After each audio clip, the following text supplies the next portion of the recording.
Amis des multimètres, bonjour. Alors, vous connaissez tous, bien sûr, la célèbre revue Elector.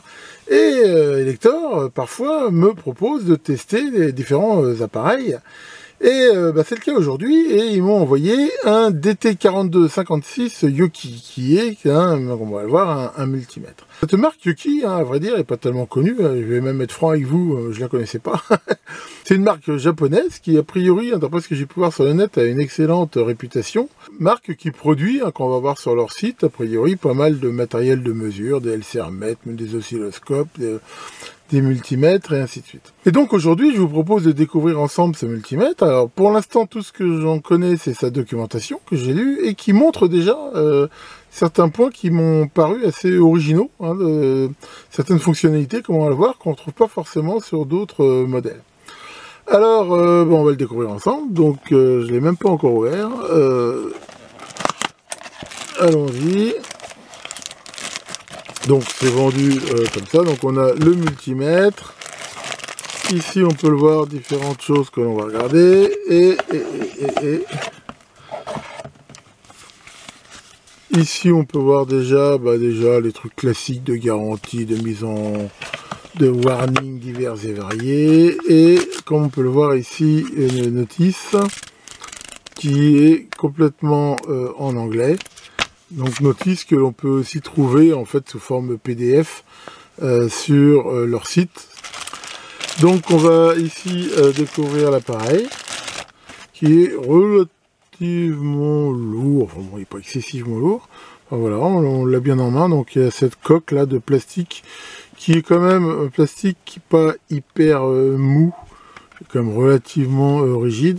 Et voilà cette coque qui le protège, sachant qu'ils disent dans la doc qu'on peut le laisser tomber jusqu'à 1 mètre sur du béton sans qu'il soit endommagé. Alors pourquoi pas, après ça dépend peut-être aussi de comment il tombe. Bon, je vais être franc, je vais pas le foutre par terre pour essayer.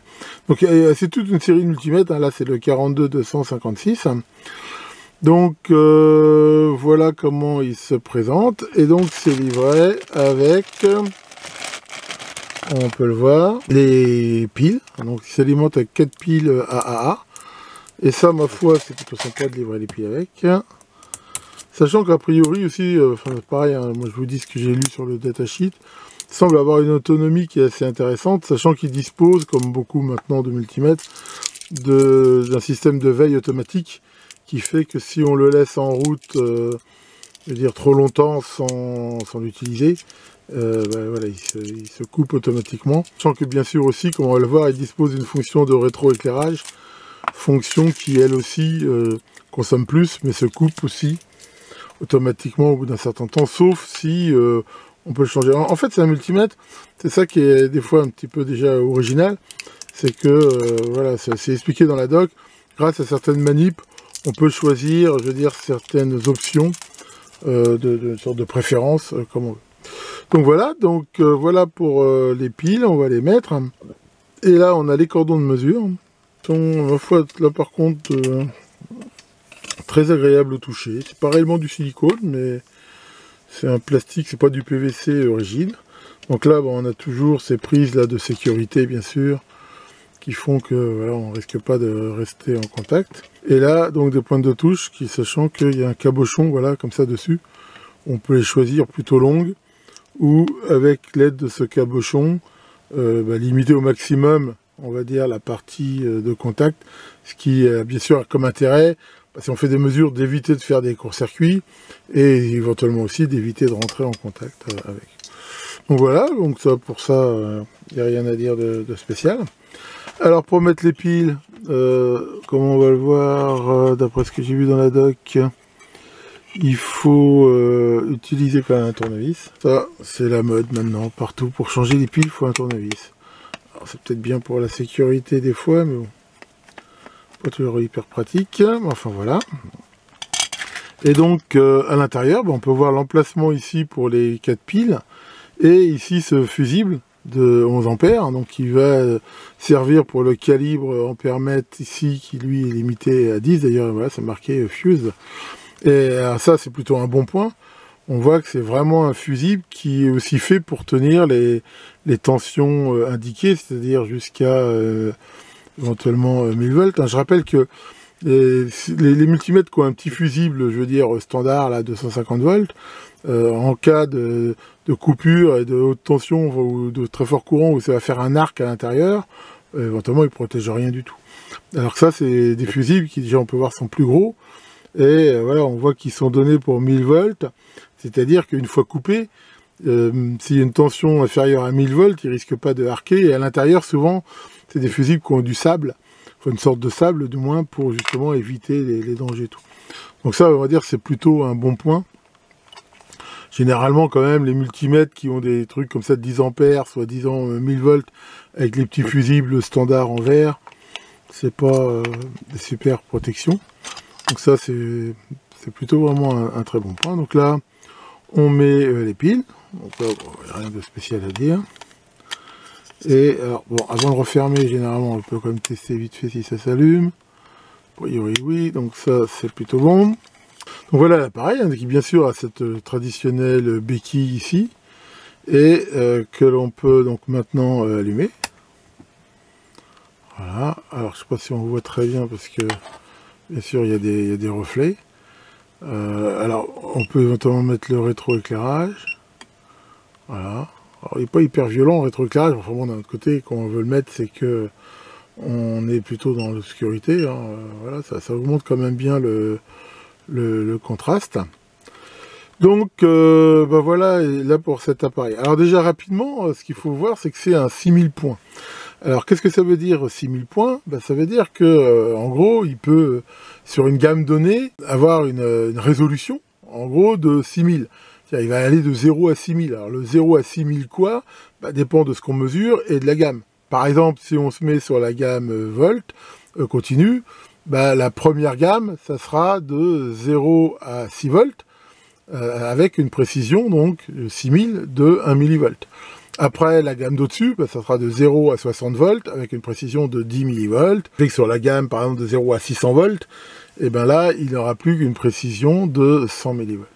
Alors, ça peut paraître relativement peu, hein, quand on compare ça avec certains multimètres, même des fois des petits multimètres chinois, je vous ai montré, qui ont des résolutions supérieures. Enfin, d'un autre côté, après, il faut être honnête, je veux dire, est-ce qu'on a réellement besoin de ça? Je veux dire, déjà, quand on utilise un multimètre, je veux dire, en mode comme ça, général, pour faire de la réparation, de la mise au point, un truc comme ça, d'avoir sur la gamme 6 volts déjà une résolution inférieure à 1 millivolt, je vois pas forcément l'intérêt. Souvent d'ailleurs il commence à y avoir du bruit. Et puis je vais être franc aussi, a priori lui quand même il est plutôt bien dans ses spécifications, ce qui préfère avoir une mesure à 1 millivolt près fiable, plutôt que d'avoir un chiffre supplémentaire qui de toute façon est bon à plus ou moins 5 digits quoi. Je veux dire donc enfin bon, pour un usage je veux dire courant, honnêtement, je vois pas ça vraiment comme une limitation. Bon, il est évident que je vais pas m'amuser à faire devant vous toutes les mesures de justesse et tout. Je vais quand même regarder avec mon Fluke de calibration s'il est plutôt dans ses specs. Et après, je vais plutôt vous montrer, je veux dire, les particularités intéressantes de cet appareil. Bien, alors je viens de passer presque une heure à faire des mesures et à jouer, entre guillemets, avec cet appareil. Et alors déjà, au niveau des précisions, hein, voilà, je vais pas vous embêter à vous montrer tous les tests, mais il est partout dans ses specs, et même souvent bien meilleur. Donc là-dessus, il n'y a rien à dire. J'ai vérifié pour les mesures alternatives le fameux RMS. Je rappelle que RMS, hein, ça veut dire qu'il mesure la tension efficace indépendamment de la forme d'onde. Et j'ai vérifié par exemple avec une onde triangulaire ou rectangulaire. Enfin voilà, il affiche bien, je veux dire, la vraie tension efficace. Hein, là-dessus, il n'y a rien à dire. Et il monte pas très très haut par contre en fréquence. Enfin, je veux dire, voilà, pour tous les usages courants, ça fonctionne bien. Alors, qu'est-ce qu'on peut déjà déduire de cet appareil? Donc, bon, il est simple d'utilisation. Alors, qu'est-ce qu'il a? Enfin, surtout comme particularité. Alors, une de ses premières particularités, c'est d'avoir un temps de réponse qui est vraiment excellent par rapport à d'autres multimètres. Il répond très vite. Là, par exemple, je branche sur une alim, vous voyez, en mesure continue. Donc là, je suis en volt alternative, donc ça ne marche pas. Et voilà, on peut voir qu'il répond très vite aux différentes variations de tension. Et ça, c'est vraiment intéressant. Il répond aussi très vite en ohmmètre, enfin, partout. Donc, je veux dire, pour moi, un des bons points de cet appareil, c'est son temps de réponse. Ensuite, il a une particularité que j'apprécie beaucoup, et que j'ai pas souvent vu sur des appareils, c'est ce qu'on appelle le auto-hold. C'est quoi le hold? Je rappelle que le hold, normalement, sur un multimètre, c'est qu'à un moment donné, j'ai une mesure, voilà, comme ça, j'appuie sur hold, en gros, je la mémorise, ce qui fait que même si je débranche le truc que je suis en train de vérifier, eh ben, la dernière mesure a été mémorisée. Donc ça, c'est très bien. Mais il a, cet appareil, une autre particularité qui est absolument géniale, c'est l'auto-hold. Alors, comment on la déclenche? On reste appuyé sur hold, voilà, plus d'une seconde, on voit que ça clignote. Et là, qu'est-ce qu'il fait? Il dit que quand il a une mesure qui est stable pendant un certain temps, il la mémorise. Ce qui fait que maintenant, on voit que même si j'enlève la mesure, ici, elle reste affichée. Par contre, si à un moment donné, je mesure, je vais à 0, puis je remesure une autre tension, en gros, il va, hop, voilà, il la mémorise automatiquement en faisant ainsi un petit bip. Ce qui fait que si par exemple je mesure des tensions à différents endroits, mais que là, voilà, j'enlève la truc, ça reste mémorisé. Ça marche aussi par exemple avec des résistances. Hein, si par exemple, tiens, on va faire l'essai, là je mesure 2 résistances de suite, hein, toujours en mode auto-hold. Donc là, il faut bien sûr que je le resélectionne. Voilà. Là, on voit qu'il n'y a pas de mesure stable.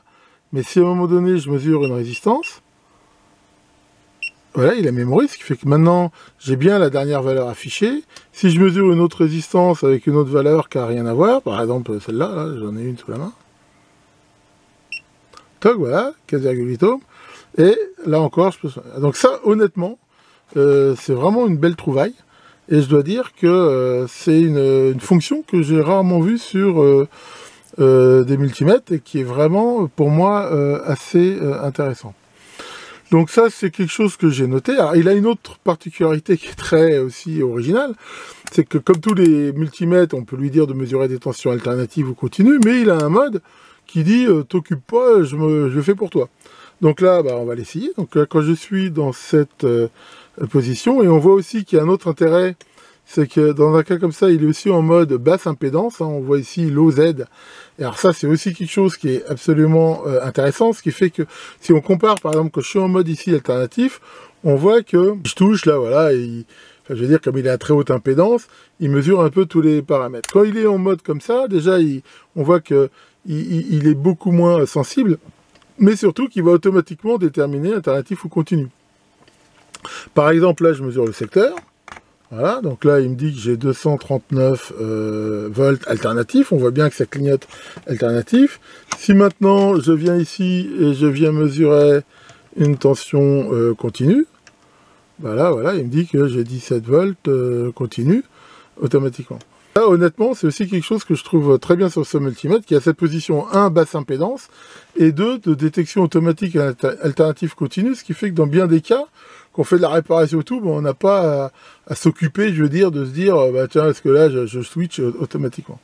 Donc ça, c'est une bonne chose. Ensuite, il a un testeur de continuité qui aussi est très performant, et surtout, comme on peut le voir, qui est hyper rapide. Et ça, mine de rien, c'est aussi quelque chose qui est assez intéressant, parce que dans bien des cas, les testeurs de continuité ne sont pas forcément rapides. Après, donc là, on voit la mesure en ohms. Alors en ohms, c'est pareil, il a la possibilité de calibrer le 0 ohm. Voilà, quand on est en ohms, comme ça, voilà, ce qui permet de bien, je veux dire, prendre en compte la mesure de la résistance des fils pour des résistances faibles. Et là, pareil, on peut voir qu'il répond très vite. Hein, voilà, par exemple, là, je mesure une résistance de 1K. Voilà, toc, c'est vraiment très rapide. Et en même temps, il a aussi cette fonction, alors on peut la désactiver si on n'aime pas, mais qui fait qu'il bip. Voilà, quand il a une mesure, je veux dire, stable, à un moment donné, voilà, toc, il détecte bien qu'on a bien touché ou pas. Donc ça, c'est aussi intéressant. Et voilà, même en ohmmètre, on voit qu'il répond quand même super vite. Donc ça, c'est intéressant. Moi, après, il a une fonction capacimètre sur lequel il n'y a pas grand-chose à dire. Je veux dire, c'est le truc assez classique. Il a la position, bien sûr, test de diode. Alors là, par contre, il y a quand même un petit peu une limitation dans le sens où c'est limité à 1,5 volts. Ce qui veut dire que, par exemple, on ne pourra pas tester certaines LED ou des choses comme ça. C'est assez bas, mais enfin bon, je veux dire... pour tout ce qui est les tensions de seuil, 0,6 volts et ainsi de suite, là par contre ça va bien le faire. Et là pareil, ça répond très vite, hein. Voilà par exemple une diode, là, voilà, si je veux la mesurer. Dans ce sens-là, on voit son seuil de 0,5 volts, voilà, et ici, dans l'autre sens, bien sûr, que dalle, ce qui est assez normal pour une diode. Donc, alors, en option, on peut avoir une pince ampérométrique, mais là, c'est une option qu'il n'y a pas avec cet appareil. Et après, bah, pareil, mesure du courant alternatif et continu. Alors, sachant que dans le courant continu, il y a aussi une autre petite particularité qui, dans certains cas, peut être assez sympa, qui est le 420 mA. Je rappelle qu'il y a un petit peu une norme pour certains transducteurs, hein, de façon à s'affranchir de la résistance des fils. C'est la norme qu'on appelle 420 milli. Et en fait, quand là, on est dans cette gamme-là, il va afficher, là, en pourcentage. Ah ouais, bien sûr, ça marche pas. Pourquoi? Parce que faut se mettre, bien sûr, sur la borne courant. Donc ça, c'est mea culpa. Voilà. Et donc là, alors on voit que quand je suis en dessous de... Bon là c'est pas facile parce que j'ai fait qu'une alim ici, mais si là par exemple je suis en dessous de 20 mA, voilà, on voit ici qu'il affiche un pourcentage. Bon là c'est pas stable du tout, mais voilà, là il affiche 12%. Ça veut dire que dans la gamme milliampères-mètre, quand on est dans la gamme 420 milli, bah, au niveau ici du pourcentage, il dira si je suis à 0 ou 100%. Donc ça, dans certains cas, ça peut être aussi un truc sympa. Et dernier truc, il a cette fonction de détection de voltage sans contact, voilà, hein, qui permet, comme on le voit ici, là, voilà, de détecter éventuellement la présence de tension dans un fil sans être obligé de se brancher dessus. Dans certains cas, des fois, c'est quand même pratique. Voilà pour la présentation de ce multimètre. Alors, j'ai oublié aussi de dire qu'il a un truc, bah, c'est tout bête, mais c'est pratique, voilà, qui permet de mettre les pointes de touche, comme on voit, pour le transporter. Ça, c'est bon, il y a pas mal de multimètres comme ça, mais c'est quand même pas mal. Alors, il y a un autre truc que j'ai oublié de dire, qui est aussi, ma foi, relativement intéressant en certains cas, c'est cette touche ici, filtre, qui permet en fait de rajouter un fil passe-bas de 100 ou de 500 Hz sur certaines mesures. Et alors ça peut être intéressant parce que si des fois on a par exemple sur des convertisseurs à découpage, des trucs comme ça, des parasites qui sont relativement forts et qui peuvent fausser les mesures, ça permet éventuellement de les réduire. Donc bah, honnêtement cet appareil là me fait vraiment une très très bonne impression. Je pense qu'il est plutôt sympa. On peut voir aussi qu'il y a possibilité, comme on le voit ici, éventuellement de rajouter une interface USB pour pouvoir le piloter à partir d'un ordinateur. On peut voir, comme c'est souvent le cas ici, que c'est un couplage optique fait avec des LED, ce qui permet bien sûr d'avoir une très bonne isolation galvanique. Ben voilà, ça c'est une option, hein, comme la pince ampérométrique qu'on peut mettre en option. Mais vraiment, cet appareil me donne une bonne impression. Et enfin, déjà, son temps de réponse rapide, c'est un vrai bonheur. Et puis, il y a ces petits gadgets que je trouve vraiment originaux et pas mal. Ça va peut-être devenir mon multimètre de prédilection, celui-là. Donc, voilà, je lui donne plutôt une bonne note. Hein, je dirais 17, 18. Finalement, le seul truc que je lui reprocherais un tout petit peu, c'est ce côté d'être limité à 1,5 volts. En test de diode, surtout qu'avec une alimentation faite finalement en 6 volts, il aurait peut-être plus monté plus haut. Bon, enfin bon, c'est pas non plus dramatique. Alors, bonne nouvelle aussi, c'est que Elector et Yoki ont décidé de faire un concours pour pouvoir gagner 2 multimètres comme ça. En fait, Elector en offre un et Yoki en offre un. Alors, comment faire pour participer à ce concours? Eh ben, c'est gratuit et sans obligation d'achat, c'est très facile. Je mettrai un lien en commentaire de la vidéo. Vous cliquez dessus, vous arrivez sur une page, vous vous inscrivez et voilà, le tirage ce sera fait à la fin du mois. C'est un concours qui est ouvert jusqu'à fin janvier. Et bah, si voilà, vous avez la chance d'être un des 2 heureux élus, vous recevrez ce super multimètre. Alors un mot quand même aussi sur le prix de cet appareil. Hein. Alors, il est là pour l'instant, si on va sur Elector, hein, pareil, hein, je mettrai le lien en commentaire, il coûte dans les 139 €. Hein, sachant que c'est déjà un prix réduit par rapport à son prix normal. Alors on peut dire que c'est un prix relativement élevé pour un multimètre, hein, parce que c'est vrai que je vous l'avais déjà montré où on trouve des multimètres qui coûtent moins cher que ça. Mais enfin, d'un autre côté, je pense que Enfin, on voit que c'est quand même un appareil de qualité professionnelle. Oui, Yoki, c'est une marque qui jouerait plutôt dans, je veux dire, dans la cour des Fluke et autres. Et dans ce cas-là, je veux dire, c'est un prix qui me paraît justifié. Hein. C'est vrai que ça donne vraiment une impression de qualité. Bon, pareil, je vais pas l'ouvrir, mais en cherchant sur le net, on voit aussi des gens qui l'ont ouvert. On voit que c'est vraiment fait. C'est vraiment un appareil qui me paraît de qualité. Donc, enfin, bon, le rapport qualité-prix me paraît quand même bon. Et c'est un prix qui me paraît relativement justifié. Après, c'est toujours pareil. C'est l'éternel débat. Est-ce qu'on veut prendre du bas de gamme pas cher et puis quitte à en changer souvent, ou on veut investir dans du matériel un peu plus performant? Ça, c'est un choix qui est toujours de mise. Je vous rappelle rapidement que mardi prochain, je ferai ce colis de fan en live avec notre ami JP, hein, sous le contrôle de Nico. Donc, bien sûr, si vous voulez vivre ça avec nous, vous êtes les bienvenus. Et tiens, Maurice, ça, Maurice, est-ce qu'il y a, tu commences à t'inquiéter sur la prolifération des appareils dits IoT, Internet of Objects? Ah, pourquoi tu t'inquiètes? Parce que tu as reçu une demande en ami sur Facebook de la part du frigo. En effet, ça commence peut-être à devenir bizarre. Que les lacs Yoki, dieu des multimètres, vous fassent de bonnes mesures, et à très bientôt pour de nouvelles vidéos.